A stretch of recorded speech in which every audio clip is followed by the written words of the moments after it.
बिस्मिल्लाहिर्रहमानिर्रहीम। Atiq Usman official channel के नाजरीन को एडवोकेट मलिक अतीक उस्मान का सलाम हो। आज की इस वीडियो में हम बात करने जा रहे हैं, बल्कि मैं यहाँ ये सवाल कुछ जो हैं चंद वो आपके सामने रखूँगा और उनके जवाब फिर दूँगा। तो सवाल क्या है, अभी ये आप वीडियोस में यूट्यूब पे सोशल मीडिया हर जगह आप शोर सुन रहे होंगे कि फार्म 45 और फार्म 47 यानी फार्म 45 और फार्म 47 इसका जो रोला है, प्रॉब्लम है, काफ़ी क्रिएट हुआ है। जो है उम्मीदवारान वो जा रहे हैं इसको चैलेंज करते हुए, पहले वो कोर्ट्स में गए हैं, कोर्ट्स ने उनको है इलेक्शन कमीशन की तरफ भेजा है।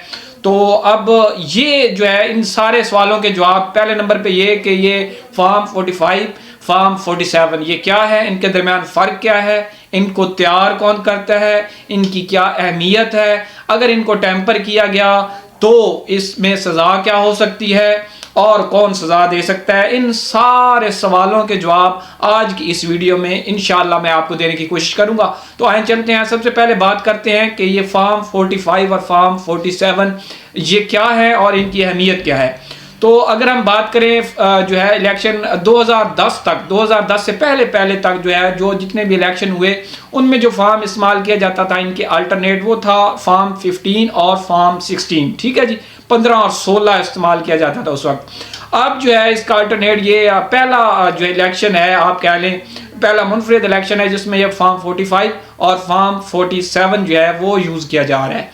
तो अब इसमें बात करेंगे कि ये जो फार्म 45 है ये कौन तैयार करता है और फार्म 47 कौन तैयार करता है। अच्छा, यहाँ मैं आपको ये भी बताता चलूँगी, ये तमाम जो इन्फॉर्मेशन है ये तो कुछ मेरी खुद की जो है वो आप समझ लें तलाश है, सर्च है।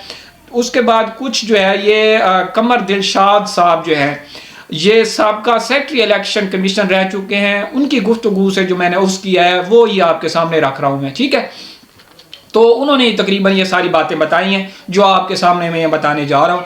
तो फार्म 45 जो है, फार्म 45 ये पीओ जो है प्रिजाइडिंग ऑफिसर, यानी जो पोलिंग स्टेशन पे होता है सबसे बड़ा ऑफिसर आप कह लें, प्रिजाइडिंग ऑफिसर, ये जब गिनती के बाद जो है वो ये तैयार करता है फार्म 45 को, प्रिजाइडिंग ऑफिसर, ठीक है। सबसे बड़ा अहम फ़र्क ये है कि जो फार्म 45 है ये कौन तैयार करता है, प्रिजाइडिंग ऑफिसर।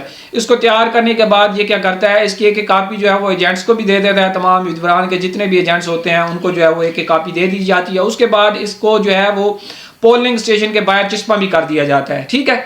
अब इन फार्म 45 को जो है रिटर्निंग ऑफिसर के पास जमा करवाया जाता है, आरओ साहब के पास।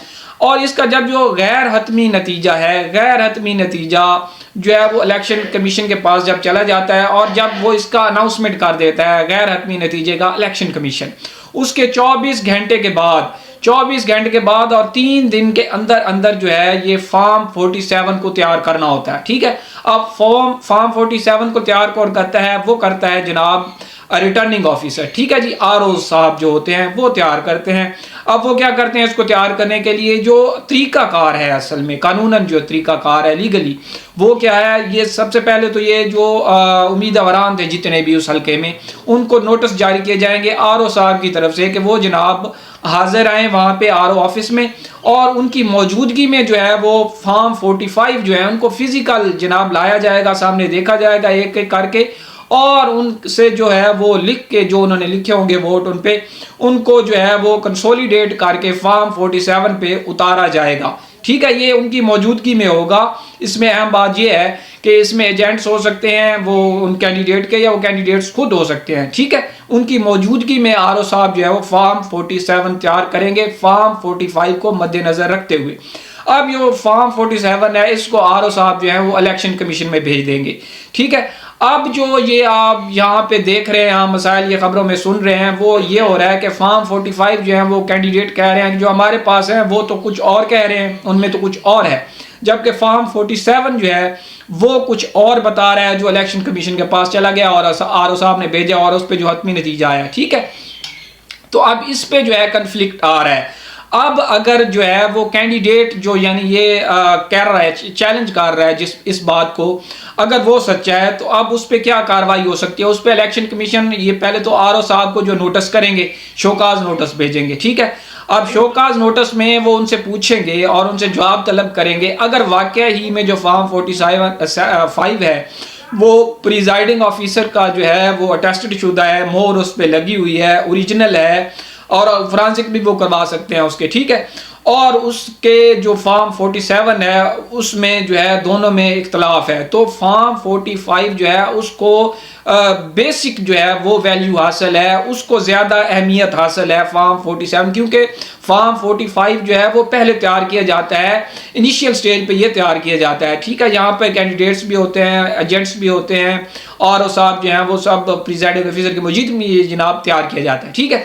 तो बहरहाल जो फॉर्म 47 है वो आरओ उसको भेज देता है। अगर और आरओ जो है वो अगर करता है ऐसा, यानी वो टेम्परिंग कर देता है फॉर्म 47 को बनाते हुए, और टेम्परिंग शुदा जो है वो उसको भेज देता है इलेक्शन कमीशन के पास, और इलेक्शन कमीशन उस पर जो अपना रिजल्ट अनाउंस करता है, और अगर ये टेम्परिंग सामने आती है तो इसमें जो है वो आरओ साहब को सेक्शन 178 और 172 इसके तहत जो है आरओ साहब को जो है वो सजा हो सकती है टेम्परिंग की। ये करप्ट प्रैक्टिस में आते हैं ये, ठीक है जी।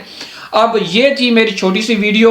उम्मीद है जो ये मेरी छोटी सी वीडियो है वो आपके लिए काफ़ी मालूमाती रही होगी। इसमें आपको मैंने डिफरेंस भी बताया, तैयार कौन करता है ये भी बताया, इसमें इसकी अहमियत भी बताई, और इसको चैलेंज करने का तरीकाकार भी बताया।